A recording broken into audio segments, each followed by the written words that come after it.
Le Trobrez traditionnel était un chemin qui reliait les 7 évêchés de Bretagne: Saint-Paul-de-Léon, Tréguier, Saint-Brieuc, Saint-Malo, Dol, Vannes et Quimper. La boucle passant par Rennes et Nantes y a été ajoutée par la suite. L'association Montrobrez y adjoint des variantes comme Plouat-Tréméven pour découvrir la Bretagne intérieure.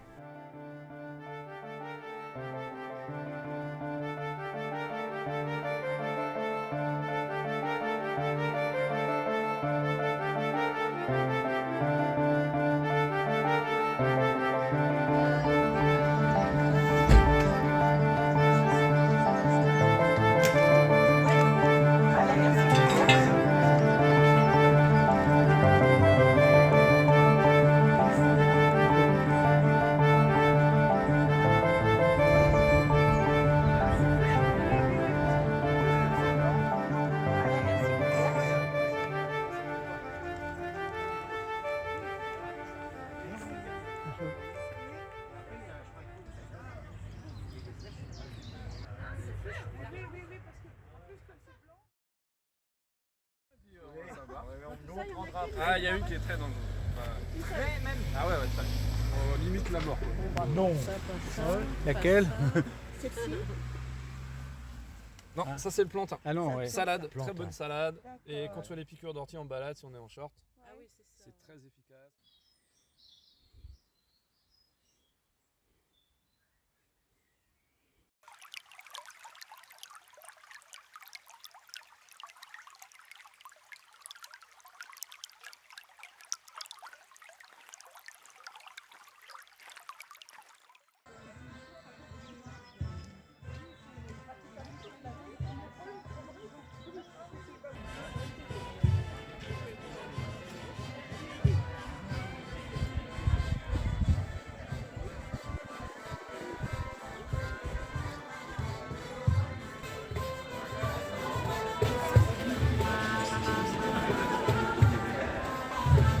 Effectivement, l'association Montrobrez, elle a été constituée en 2018, parce qu'en 2018, on veut tous faire le Trobrez, le vieux chemin des Bretons, mais on n'y arrive pas, parce qu'il n'y a plus les chemins, il n'y a pas le balisage, il n'y a pas d'hébergement référencé.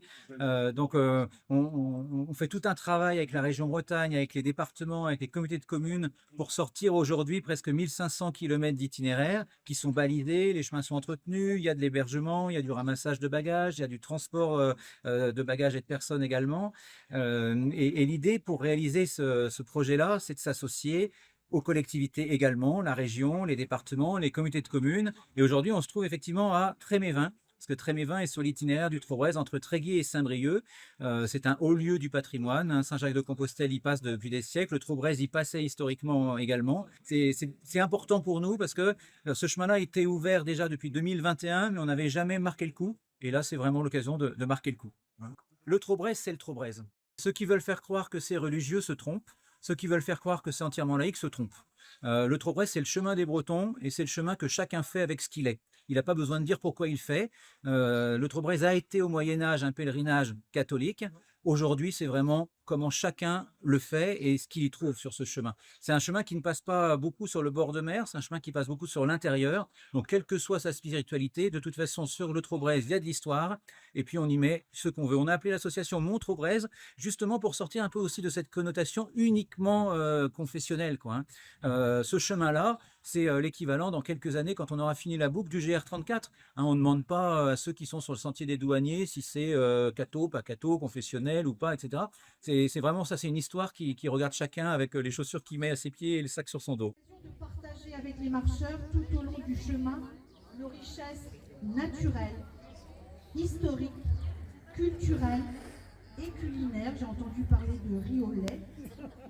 Alors, lorsque Arnaud Lampire nous a proposé de rejoindre, d'être partenaire de Montrobrez, nous avons tout de suite accepté la proposition parce que être partenaire du Trobrez, c'est une réelle opportunité pour notre territoire de l'F Armor Communauté.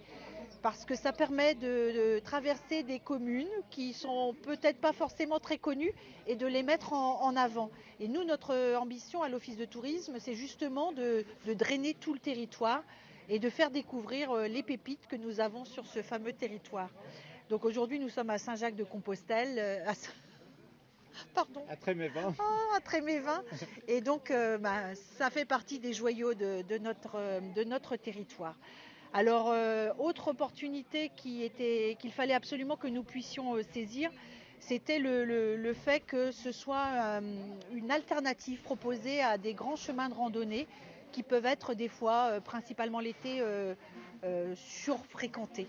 Et là, aujourd'hui, au sein des chemins creux que l'on peut traverser ou des petites routes que l'on peut suivre, c'est une réelle opportunité de pouvoir se promener tranquillement sans être dérangé par personne. Alors Montreux-Braise, il ne faut pas se voiler la face, c'est aussi une opportunité économique. On sait bien que le tourisme, c'est la deuxième activité économique de notre territoire. Et cet itinéraire permet de mettre en avant les commerces, les hébergeurs qui font partie intégrante de notre territoire. Merci.